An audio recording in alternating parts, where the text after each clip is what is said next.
So I told you guys earlier this week that Joe Biden was going to drop out of the race this Sunday. Well, he just released his resignation letter 12 minutes ago, and we're going to read it right now for you guys, hot off the press. My fellow Americans, over the past 3.5 years, we have made great progress as a nation. No, we haven't. Today, America has the strongest economy in the world. No, it doesn't. We've made historic investments in rebuilding our nation. No, we haven't. In lowering prescription drug costs for seniors. Trump did it first. And in expanding affordable health care to a record number of Americans. That's not true. We provided critically needed care to 1 million veterans exposed to toxic substances. Passed the first gun safety law in 30 years. Appointed the first African American woman to the Supreme Court. And passed the most significant climate legislation in history of the world. America has never been better positioned to lead than we are today. I know none of this could have been done without you, the American people. Together we overcame a once-in-a-century pandemic and the worst economic crisis since the Great Depression. We've protected and preserved our democracy. No, you haven't. And we revitalized and are strengthened our alliances around the world. No, you haven't.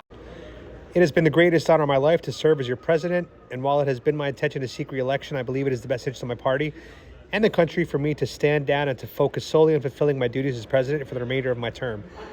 Truthfully, Joe, if you're too far gone to run for president in 2024, then you should also step down today because you obviously can't be president today. Come on. I'll speak to the nation later this week in more detail about my decision. For now, let me express my deepest gratitude to all those who have worked so hard to see me reelected. I want to thank Vice President Kamala Harris for being an extraordinary partner in all this work. And let me express my heartfelt appreciation to the American people for the faith and trust you placed in me. I believe today, well, I always have, there's nothing America can't do when we do it together. We just have to remember, we are the United States of America. Signed, Joe Biden. So it's pretty kind of crazy that Joe Biden, when he hired Kamala Harris, he made it very clear that she was a DEI hire. And the fact that he's not openly nominating her to just resume his position shows she was just a DEI hire. The Democrat Party is in the midst of an internal civil war. They are a mess. They are a hot mess. And I think the craziest part is this party always talks about protect democracy.